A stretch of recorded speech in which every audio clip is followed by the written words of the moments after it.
Então, gente, a aula de hoje é uma introdução, na verdade, né? E eu também não vou me estender muito nessa introdução com vocês, porque, como eu disse, é uma introdução. E vocês vão ter isso de maneira mais específica nas próximas aulas, que eu vou passar para vocês economia. Então, tipo, hoje eu vou ensinar para vocês globalização. Só que globalização meio que se subdivide, sabe? Tem tipo globalização cultural, globalização econômica. E hoje eu vou passar só uma noção para vocês saberem tudo o que aconteceu, para vocês terem um link com industrialização também, que eu acabei de dar para vocês. E aí na próxima aula eu vou dar teorias econômicas. Aí eu vou começar com a parte de globalização mais econômica, blocos econômicos e tudo mais. Então a globalização, geralmente quando eu começo nas aulas presenciais eu pergunto para vocês quando vocês acham que surgiram, né? E as pessoas nunca respondem o certo, que no caso foram nas grandes navegações, né? É, Então, por mais que a globalização seja um acontecimento muito recente, assim, na nossa vida, ela começou nas grandes navegações, que foi o momento em que a Europa, mais especificamente Espanha e Portugal, decidiram tentar expandir o seu mercado consumidor e também os produtos que eles vendiam. Aí vocês têm que lembrar, né, nesse caso, que nessa época estava no ápice do mercantilismo, né? E do metalismo também. Quem sabe me responder o que foi o metalismo, gente? Manda aí no chat pra mim. E o mercantilismo, depois, posteriormente, ele vai ser o. Ninguém sabe. Tá bom. O mercantilismo, posteriormente, ele vai se tornar o capitalismo, né? Então, vai vir o liberalismo econômico, vai vir a Revolução Industrial, toda aquela história de não. Isso, metalismo é exatamente isso, o acúmulo de riquezas em metal. Então, até mais ou menos no século XVIII, esse mercantilismo e o metalismo eles estavam muito intimamente ligados, né? Principalmente depois que em 1500 e em 1492 tiveram dois grandes acontecimentos que mudaram o rumo do planeta, né? Da história humana, no caso. Do planeta não mudou porra nenhuma. Que foi a descoberta da América Latina pela Espanha em 1492, 1493. E em 1500, né, a gente teve a descoberta do Brasil. Tá, não foi uma descoberta, porque os índios já estavam aqui e antes de Portugal chegar, os holandeses chegaram aqui, tá? Então, meio que Portugal não descobriu porra nenhuma, Portugal só explorou mesmo. Portugal colocou a bandeirinha de Portugal ali no Brasil. E, bom, o que ter descoberto o Brasil mudou na vida de Portugal? Então, ele tinha um lugar que ele podia extrair matéria-prima. Então, primeiro veio o pau-brasil, depois veio ouros, né, metais. Quando eles acharam metal no Brasil foi festa, né? Porque o ápice do mercantilismo é o metalismo, o objetivo, o que vale mesmo são os metais. E aí eles chegam lá em Minas Gerais, mais ou menos, e eles descobrem aquela grande quantidade de metais. Em 1532 foi fundada a. Não, vou desmitificar outra coisa. Em 1531 foi fundada a primeira vila, a primeira cidade do Brasil. Não foi São Vicente, foi Cananéia, tá?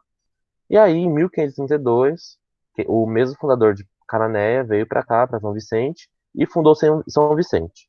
Aí Cananéia diz que eles foram a primeira cidade do Brasil, São Vicente diz que eles foram a primeira cidade do Brasil. É claro que ninguém vai querer dizer, ah, nós fomos a segunda cidade do Brasil. Porque não tem graça a segunda cidade do Brasil, tem graça ser a primeira. Cara, Cananéia, eu prefiro Cananéia do que São Vicente, viu? Sem querer ser chato, mas acho que Mas não é Itanhaém que é a segunda cidade? não, foi São Vicente. É uma treta judicial, eu acho isso, inclusive. Porque a primeira cidade de verdade, quando chegou, fundou a primeira vila, a primeira igreja, foi Cananéia. Mas aí teve São Vicente logo em seguida, pelos bandeirantes, né? Todas aquelas histórias que vocês vão. Todas aquelas tretas que vocês vão aprender história, né? E daí, no século XVIII, a gente teve a Revolução Industrial, que foi, tipo, perfeito. E se vocês pararem para pensar, por que que a gente teve a Revolução Industrial? Vocês- A Inglaterra, que não é boba nem nada, ela quando soube que descobriram o Brasil, descobriram a América Latina, ela também tentou descobrir alguma coisa. E aí eles descobriram a América do Norte, né? Infelizmente descobriram a América do Norte. Podiam não ter descoberto, a gente estaria muito bem até hoje, mas quiseram descobrir. E aí eles começaram a acumular. Só que assim, você tem que pensar nisso. Que a Inglaterra, em termos de força com a Espanha e Portugal, a Inglaterra não batia de frente. Porque a colônia da Inglaterra na América do Norte foi uma colonização de habitação, né? Então você começou a mandar pessoas do seu país para lá. E a colônia aqui no Brasil e na América Latina foi uma colônia de extração, uma colônia que o objetivo não era mandar pessoas para cá, o objetivo era tirar tudo de bom que tem aqui e é isso. Então, esse acúmulo de riquezas que gerou esses dois países terem uma colônia, isso propiciou a Revolução Industrial. Porque aí você tinha dinheiro para gastar, você não tinha mais com o que gastar. Pensa que alguém, sei lá, pensa que vocês ficaram ricos do dia para a noite. Vocês fizeram tudo, no primeiro momento, vocês fazem tudo que vocês sempre quiseram fazer. Então, compra um carro, compra uma moto, um jet ski, sei lá. No segundo momento, você já não tem o que fazer com dinheiro. Então o que que a Inglaterra pensou? Ah, tenho dinheiro sobrando, não tenho o que fazer, vou investir em pesquisa. E aí começou a ciência, né? Começaram a investir em pesquisa, descobriram a máquina hidráulica, descobriram a máquina a vapor, descobriram tudo aquilo. E aí deu início à Revolução Industrial lá na Inglaterra, né? Que rapidamente se espalhou pelo resto da Europa. Depois que o resto do mundo ficou sabendo da Revolução Industrial, tipo a Alemanha e a Itália, eles queriam também ter a sua Revolução Industrial no seu próprio país. Só que para você montar uma indústria, como eu falei para vocês na última aula, uma indústria, a primeira coisa que precisa é de uma indústria de base. Você precisa processar a matéria-prima. E mais importante que processar a matéria-prima é você ter a matéria-prima. Portugal, Espanha, eles tinham matéria-prima. Mas e a Alemanha e a Itália? Tinha matéria-prima? E principalmente a Inglaterra, depois que perdeu o controle dos Estados Unidos, tinha matéria-prima. Então, o que que eles fizeram para compensar isso? Eles fizeram a segunda colonização, né? Na África, no caso, na África e na Ásia. E aí eles fizeram as cagadas que acontecem lá hoje em dia, de treta étnica, né? Então, eles pegaram, sei lá, duas tribos inimigas que estavam no mesmo território, eles juntaram aquilo, juntaram as duas tribos inimigas, forçaram elas a trabalharem juntos. E depois depois que veio as guerras mundiais, né? Depois que acabou todas essas tretas, que agora era o mundo da paz, criou-se a ONU, eles tiraram o barquinho deles de lá e falaram, ó, gente, se resolvam, vai lá, vai na fé, agora o país é de vocês. E aí essas etnias que sempre foram inimigas começaram a se matar, vários genocídios aconteceram e acontecem ainda na África hoje em dia por causa disso, de briga étnica, por causa de algo que aconteceu há 100 anos atrás, né? Então, algo que aconteceu há mais de um século. E até hoje a ONU tenta resolver essas brigas, né? Então, por que que eu tô falando isso para vocês? Porque eu quero que vocês entendam que a globalização, ela tá ligada em tudo na geografia humana. Tá ligado com industrialização, porque sem industrialização, a globalização não teria alcançado as proporções que alcançou hoje em dia. Sem a descoberta da máquina a vapor, ó, pensem desse lado. Sem a descoberta do Brasil, de todas as colônias, provavelmente não existiria a máquina a vapor, pelo menos não tão cedo quanto foi. Sem a máquina a vapor, não existiria trem. E sem o trem, sem meios de transporte mais sofisticados, não existiria a globalização. E aí agora eu pergunto para vocês, o que é a globalização? Então a globalização, eu quero que vocês tenham em mente que ela não é algo criado, ela é um fenômeno, né?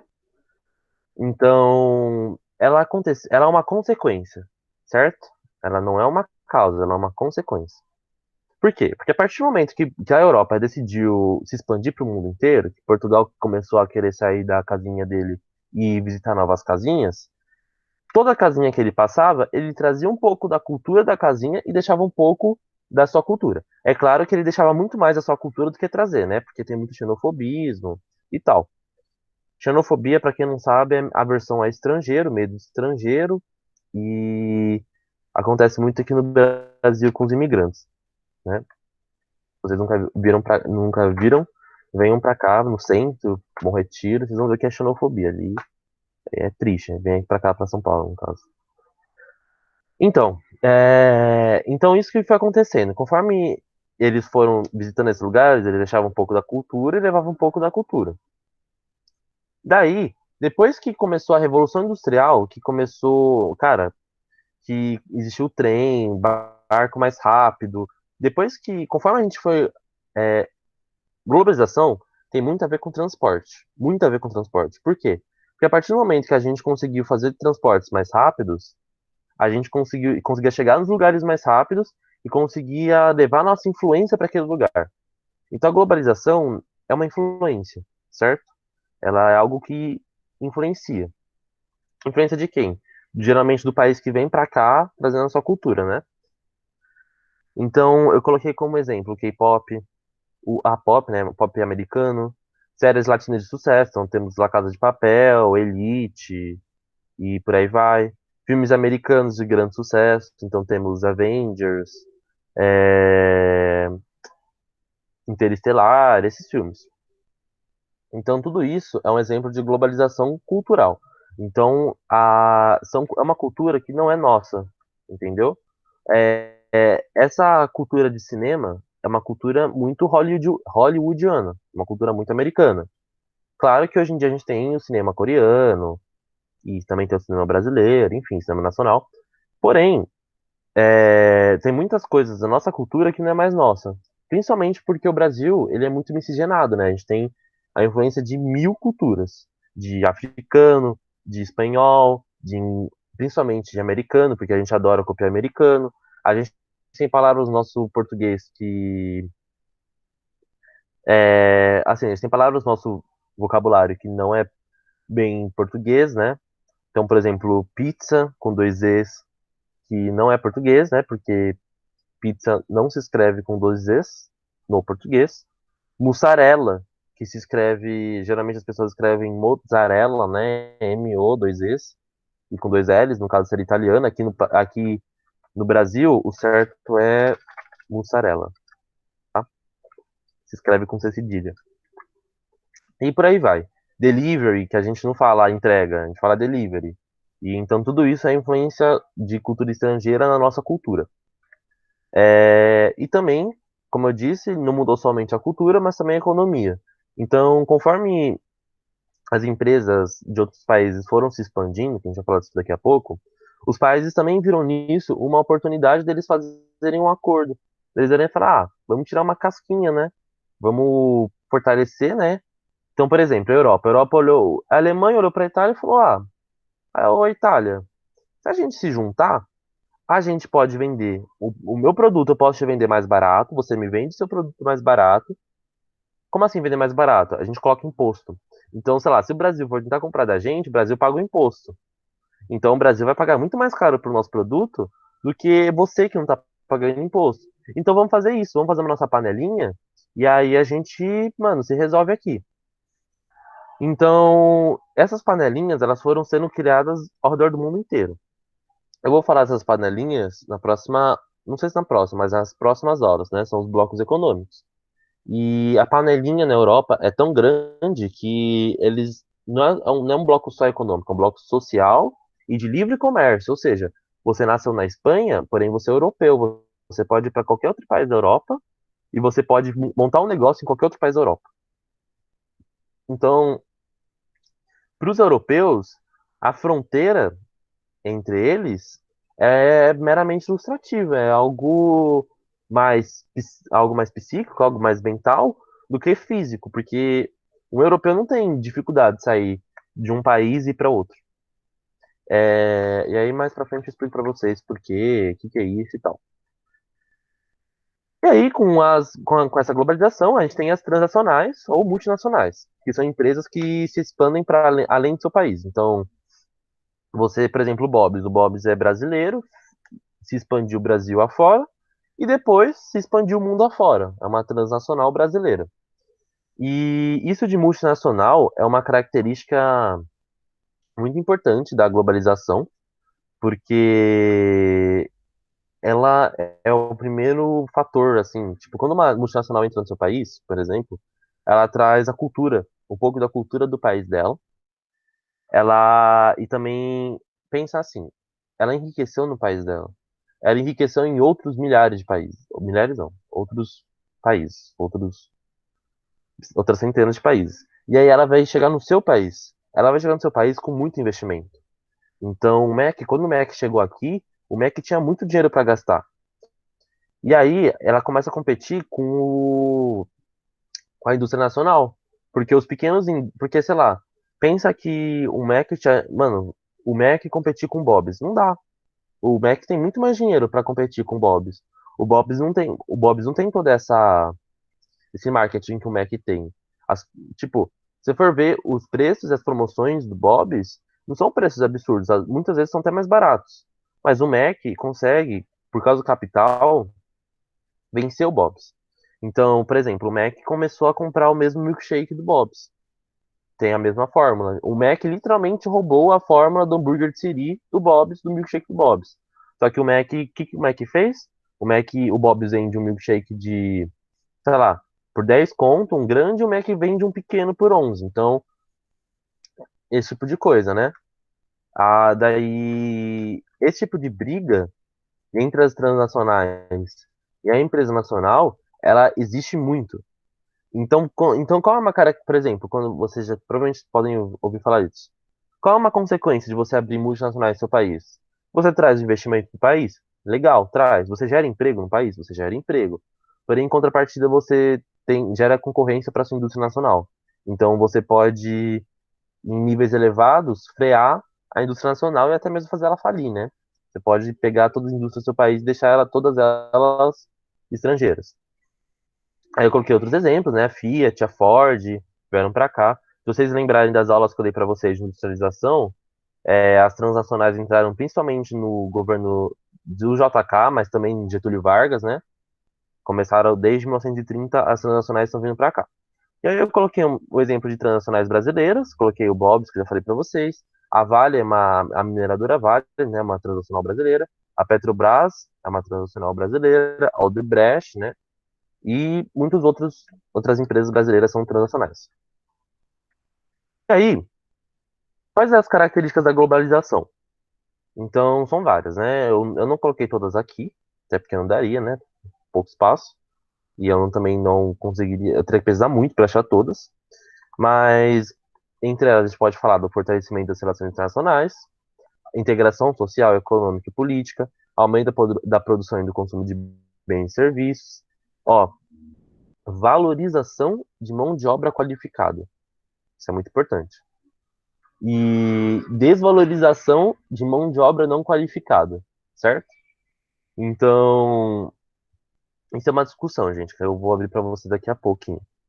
Do caso da globalização, ela foi uma coisa boa ou foi uma coisa ruim? Porque ao mesmo tempo que a gente tem a valorização da mão de obra qualificada, e na China, quando as empresas vão lá por causa da mão de obra barata e explora a mão de obra trabalhadora. Inclusive, o capitalismo é isso. Capitalismo é obter lucro. Ponto. Como você obtém lucro? Exploração do trabalho assalariado, certo? Isso falando sem política. Eu não estou sendo esquerdista falando para você que o capitalismo explora o trabalho assalariado. Eu estou sendo, sei lá, meio termo, ponto. Nem direita nem esquerda nesse sentido. Aí, o que é direita e esquerda? Como você vai interpretar isso? A direita vai olhar e falar, não, porque isso é esquerda. E a esquerda vai falar que essa frase como é o nome? É luta, é revolução. Mas, enfim, a exploração do trabalho assalariado é uma característica do capitalismo, tá? E tudo isso são características da globalização.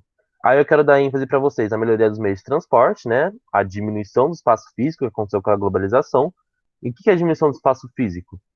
Antigamente você ia do Japão para o Brasil em, sei lá, 3 dias. Hoje em dia, 12 horas, tá? Então, essa é a diminuição do espaço físico. Conforme a gente melhora os meios de transporte, a gente diminui o espaço físico.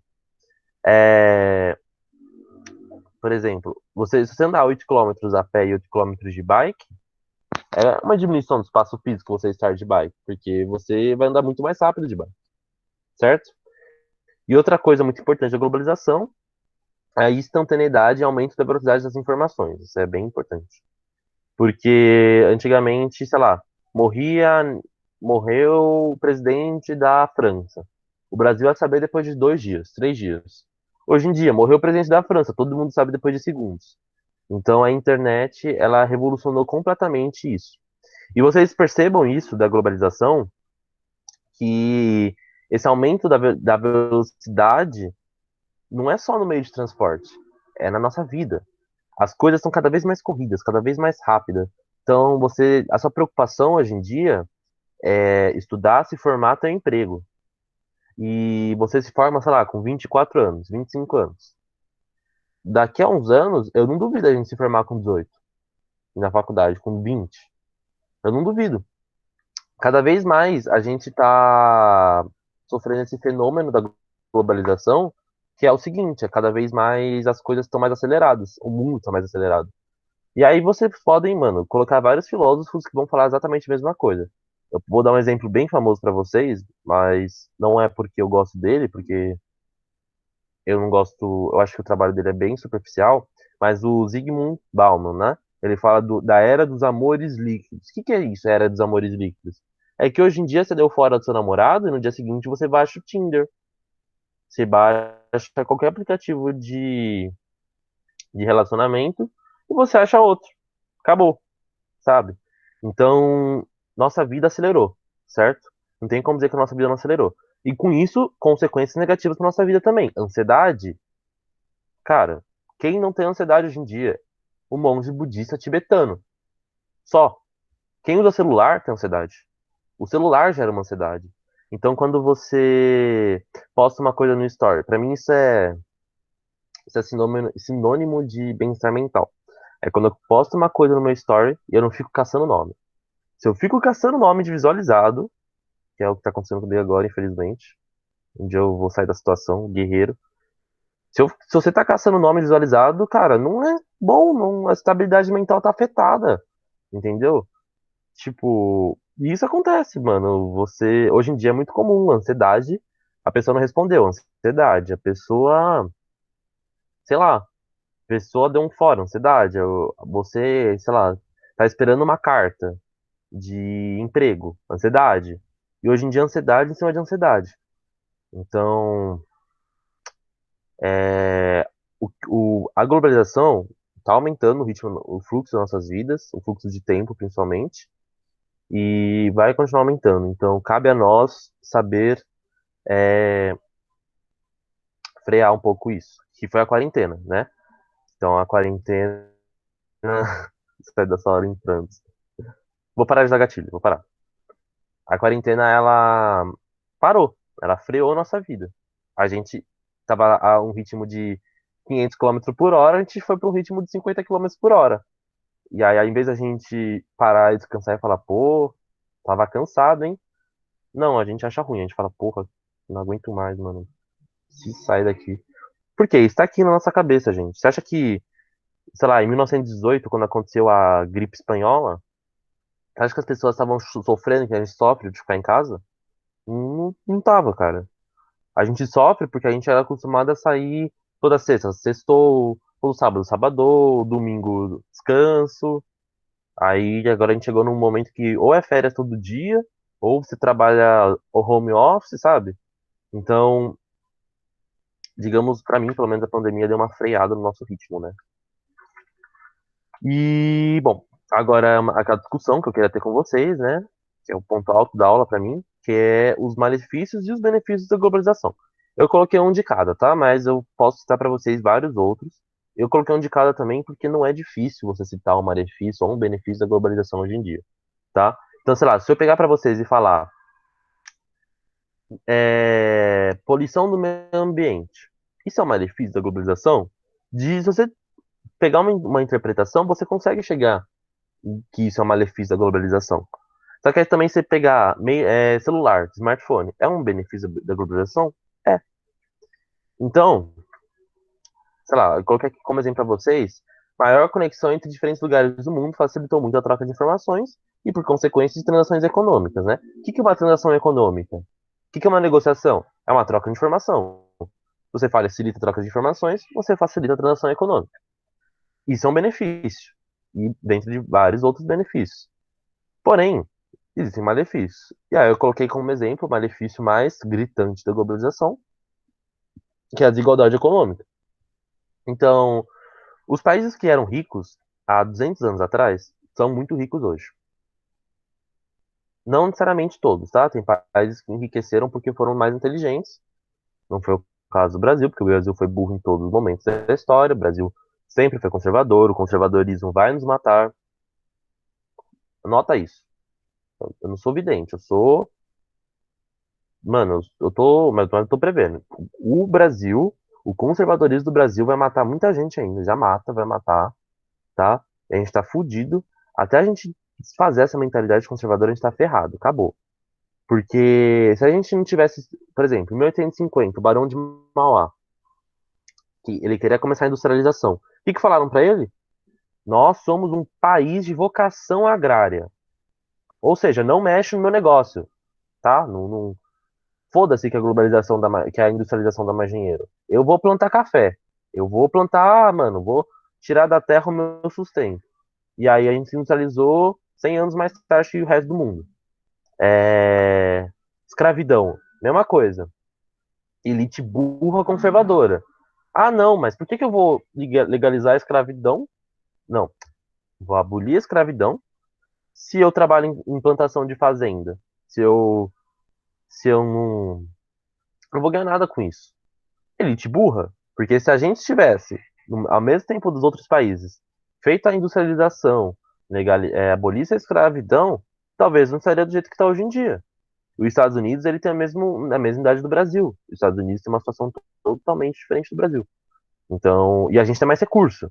Isso que é legal, a gente tem mais recurso e eles são mais ricos que a gente. Então, tem coisa que é questão de inteligência, de coisa de conservadorismo. Se a gente tiver, o Brasil não é revolucionário, o Brasil é conservador e vai ser conservador até, por exemplo, hoje mesmo eu estava falando disso com minha mãe. A indústria de drogas não legais, drogas ilícitas, ao redor do mundo, lugares que é legalizado, move bilhões de dinheiro. Bilhões. É uma das indústrias mais lucrativas que tem. E a gente não legaliza. Por quê? É uma planta, entendeu? Sei lá, maconha, ai, não vai destruir, as pessoas vão fumar na rua. É uma planta, sabe? É uma planta que ia gerar imposto, ia gerar dinheiro, ia gerar educação, ia gerar saúde, ia gerar várias coisas. Mas a gente não legaliza. E tem gente que vai bater a tecla e falar que não deve legalizar. Por causa de religião, por causa de conservadorismo. Não é uma questão de religião, é uma questão de política, entendeu? E no Brasil, essa é uma coisa que a gente não consegue desvincular, política e religião. O Estado é laico? É. Até onde? Tem uma bancada evangélica no poder, enfiando religião no Estado laico. Então o Brasil é conservador e isso vai matar a gente. Mas deixa eu parar de dar rage no Brasil aqui, né? Deixa eu voltar para a aula, que também faz parte da aula isso, mas enfim. Bom, eu coloquei aqui para vocês desigualdade mundial, porque os países mais ricos vão continuar sendo mais ricos, os mais pobres vão continuar mais pobres. Por quê? Porque os países ricos, eles precisam de matéria-prima.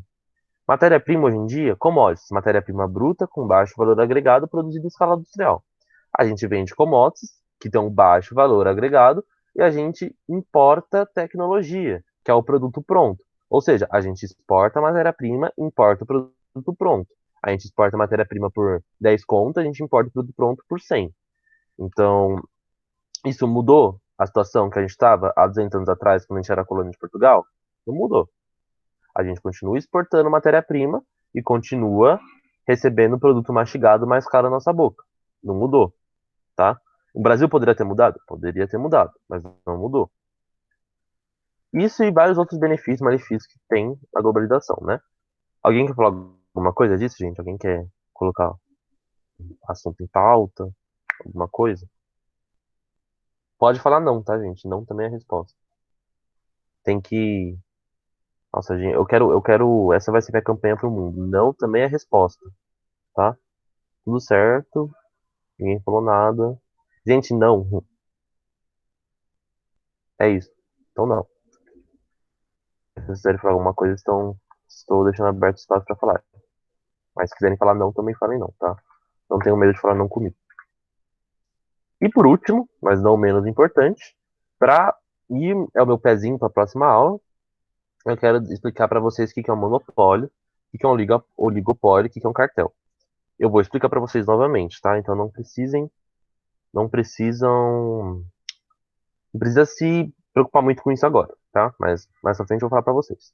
Então, o monopólio, como eu coloquei para vocês, um.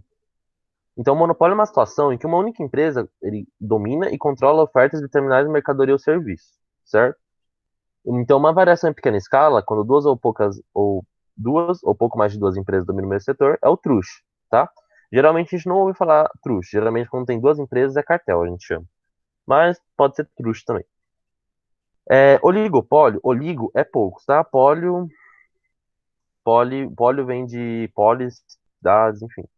Oligo, poucos, tá? Então, o oligopólio é quando poucas indústrias dominam o setor. E aí elas formam um cartel. O que que é um cartel? Coloquei para vocês de exemplo. Então, a Sadia, Seara e Perdigão, elas querem se unir contra todas as pequenas empresas de carne. O que que elas vão fazer? Elas vão pegar a carne e elas vão baixar a preço de custo, praticamente. Elas vão ganhar quase nada de lucro. Por quê? Porque elas conseguem se manter meses sem lucro. Para elas, que estão grandes, já lucraram muito, lucraram todos os meses da vida dela, elas não precisam lucrar um mês, 2 meses. 3 meses não mata ninguém. Porém, não lucrar 3 meses, você sendo um baixo, você num pequeno, você tendo uma pequena empresa, você tendo um pequeno negócio, isso mata você. Se você não lucrar, você não paga seus funcionários, certo? Então, isso é um exemplo de cartel. Então, se elas se unirem e quiserem abaixar o preço da carne para no mínimo possível, ninguém vai comprar a carne do concorrente que é mais cara. Vão comprar a carne mais barata. E aí elas conseguem derrubar todas as outras empresas. Isso acontece? Isso acontece. No Brasil acontece. Porém, isso é proibido por lei. É, Existem mais variações, eu vou falar para vocês mais disso. Mas, por exemplo, existe uma variação, que não é bem um monopólio, tem que lembrar que acho que é hold o nome, hold, uma coisa assim, que é quando a empresa domina todos os setores da produção dela. Então, por exemplo,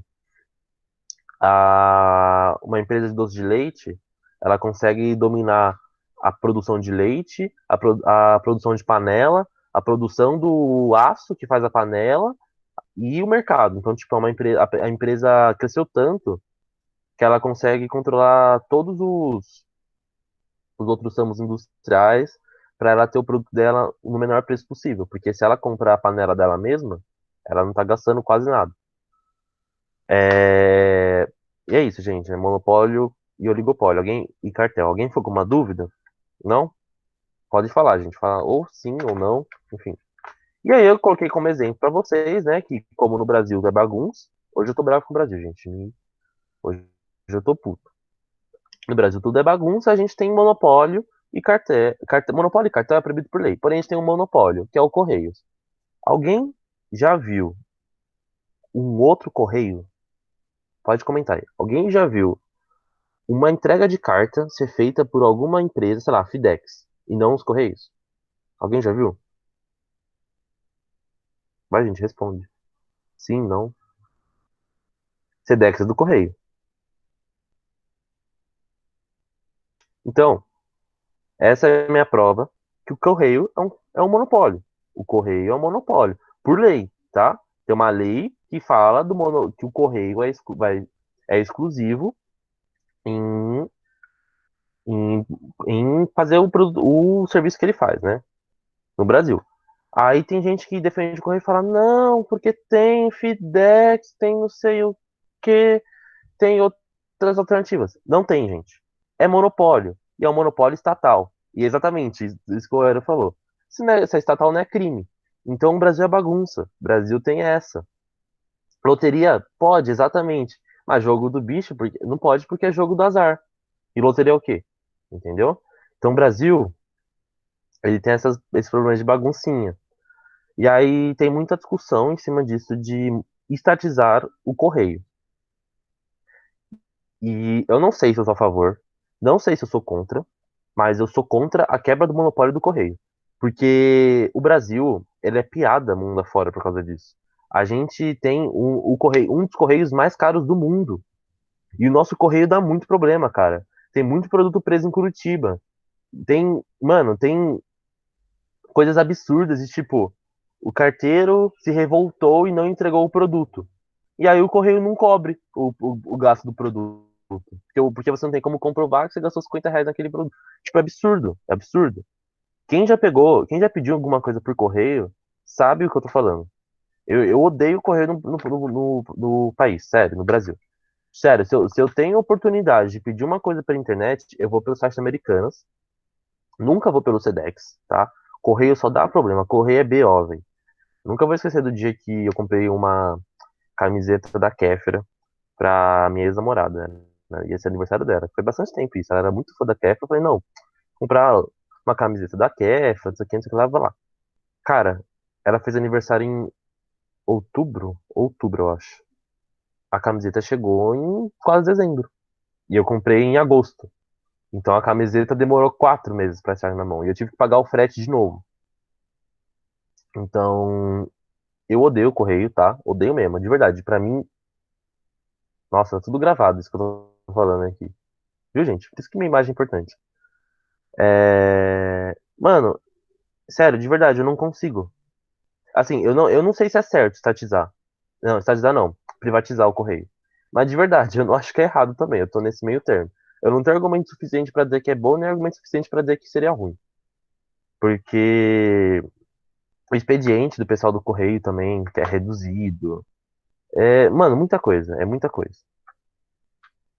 E, bom, chegamos ao fim da nossa aula, né? Porque para você essa charge do Um Sábado Qualquer, quem nunca ouviu falar, pesquisa no Instagram, é muito legal. Ele tem várias charges legais. E era basicamente isso.